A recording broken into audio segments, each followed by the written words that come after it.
We live in a world which has been described by many as a time of overwhelming situations, overwhelming concern.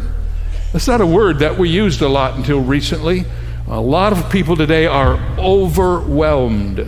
We all know the troubles of the world have a way of seeping into our lives, even as Christians, and we get overwhelmed by these problems.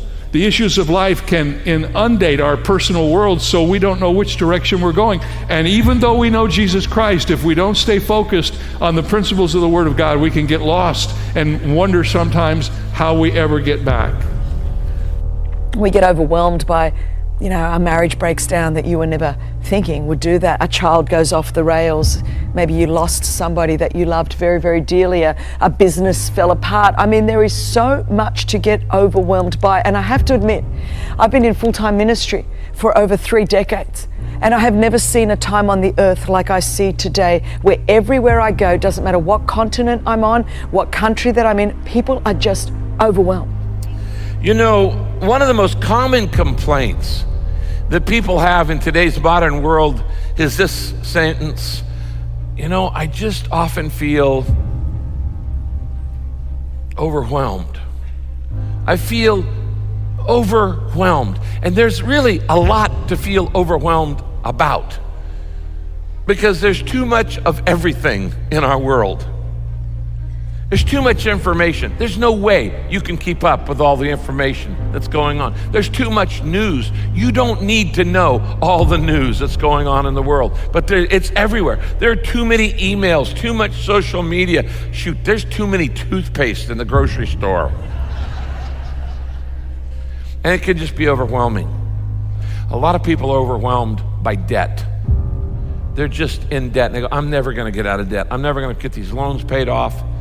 And I'm just overwhelmed. A lot of people are overwhelmed by work. I can't keep up. There's too much work to do. And I just seem to get further and further behind, and I never get a break. And I'm worn out. The Bible talks about a lot of people are overwhelmed by regret. They're overwhelmed by shame or by guilt. In fact, you could be overwhelmed by any emotion. You can be overwhelmed by worry. A lot of people are overwhelmed by insecurity. And the more insecure you are, the more you try to control the things around you. You can be overwhelmed by loneliness. You can be overwhelmed by grief. You can be overwhelmed by anger, resentment, bitterness. You can be overwhelmed by worry. And what do you do when you feel overwhelmed? Financially, physically, when you feel overwhelmed by conflict. This marriage is going south. It isn't going the way I want it to go. We're in a stalemate right now. We're living in the same house, but it's not happening. What do you do when you feel overwhelmed? Turn to God for help. I'm going to turn to God first. Often, when we feel overwhelmed, we start planning. Now, planning's good, and you ought to plan, but you ought to pray before you plan. You need to turn to God before you turn to your plan. Prayer should be your first choice when you feel overwhelmed, not the last resort, okay? Now, personally, for you, there's no problem too big for you to pray about, and there's no problem too small for you to pray about. If it's big enough for you to worry about, it's big enough for you to pray about. If it's small enough for you to worry about, it's small enough for you to pray about. The second thing I do is I focus on God, not the problem. But it all depends on what you focus on. And when you pray, you turn the focus off of the problem. I don't have enough money, I don't have enough energy, I don't have enough help, I don't have enough wisdom, I don't have enough opportunity. You turn yourself off the problem and you turn it on to the solution, who is God. Corrie ten Boom, the author from the Netherlands, wrote, if you look at the world, you'll be distressed. If you look within, you'll be depressed. Because a lot of things I don't like about me. But if you look at Christ, you'll be at rest. It all depends on what you got your eyes on. If all you're looking at is the negative and the problems in your life, guess what? You're going to be feeling overwhelmed. when I'm feeling overwhelmed, I need to focus not on how big my problem is, but on how big God is. The bigger you realize God is, the smaller your problem seems. Problems shrink when God expands in your life. The bigger your God is, the smaller your problems are. And so the first thing I need is remember that God is all powerful, that God is in control, that nothing is too hard for him, that with God all things are possible. Second, I remember what God has done in the past. And I realize, you know what? I've been through a lot of tough times and I survived those. And God helped me through other times in the past, so certainly he's going to help me through this one. And I remind myself, I recall, I recollect, I remember all of the ways that God has helped me in the past. I know who you are and I know what you've done. You need to remind yourself of these two things when you feel overwhelmed. God is a big God and God has helped you in the past. This is what the Lord says to you who are overwhelmed. Do not be afraid. Do not be discouraged. For the battle is not yours, but God's. The reason why you're tired all the time is because you're trying to fight battles that belong to God. And you don't have the energy, you don't have the knowledge, and you don't have the power. And you're acting like you're God. If it's to be, it's up to me. And you're frantically trying to make it happen. And you get tired. You are trying to fight God's battles. God says, did I ask you to fight these guys? No. All I asked you to do is just trust me. Have I not promised? Do I not take care of you? Have I not taken care of you in the past? It's not your battle. It's my battle. See, this is why we get into problems. The problem is not your problem. The problem is you think it's up to you to solve it. And so we go out there and we're such fixers. And when we see a relationship problem, we try to fix it. And when we see a financial problem, we try to fix it.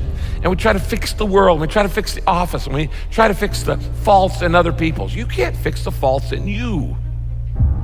Why are you trying to fix them in somebody else? And we're always just frantically trying to control, and the more insecure and the more out of control your life feels, the more controlling you become. And that doesn't make you a nice person to live with. And so we go out and we try to fix things on our own instead of turning to God. We think it's our battle, and then we inevitably fail. And we come crawling back to God, and we say, oh, God, I'm so sorry. We got our tail between our legs. I'm so sorry, God. I really failed. God, I've really let you down. And God says, no, you didn't let me down because you weren't holding me up. You didn't let me down because you weren't holding me up. You don't hold God up. He holds you up. You don't help God. God helps you. You didn't let God down because you weren't holding him up. He says, it's not your battle in the first place. It's my battle. And this is why you're tired all the time. You're not holding up the world and you're not holding up God. This is what a lot of you are doing with your problems. Are you tired? Are you tired of facing all these battles on your own? And you're really, if it were true, you're about ready to say, God, I don't know how much longer I can do this. In fact, Lord, I'm on the verge of giving up. And God will say to you, great, it's about time. Now we can get something done. Once you realize you are not in control of your life, you think are you kidding me? You didn't choose when you were born, where you were born, why you were born. You didn't choose your parents. You didn't choose your natural giftedness. You didn't choose your death. Most of the biggest things in your life, you didn't choose your natural talents. They were totally beyond your control. About the only thing you can change controls your attitude. And that you do have 100% control over. And you do have control over how much you choose to trust God. But you say, God, I just give up. And finally God says, well, great, now we can get something done.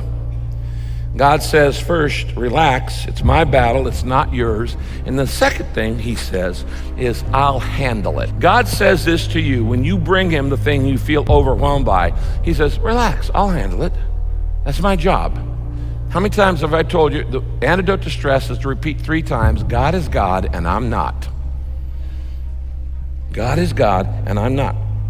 Why does God tell you to not get upset when you're in an overwhelming situation? Question. If God is fighting the battle and he's told you to stand still and watch, has God ever lost a battle? No. God has never lost any battle that he chooses to fight. God doesn't lose battles. He's God. God wins. God doesn't lose battles that he chooses to fight. So what he's saying here is, you don't need to worry about this. You don't need to get upset because you're on the winning side. And there are things that are evil in the world and that we have to oppose. But God says, ultimately, we win in the end. I don't know what's overwhelming you today. You may be a single parent trying to hold it all together. God bless you. You may be all torn up inside with all kinds of different emotion: discouragement, depression, fear, anxiety, worry, resentment, I don't know. And you're just about to explode on the inside. Or maybe the pressure at work of I cannot get it all done and I cannot keep up financially is just wearing you down. And you may be at the point saying, God, I just feel like giving up. And God says, great, why don't you do that right now? Give up and give in. I give up trying to win on my own power because I'm tired. Instead, I surrender myself and I surrender my situation completely to you.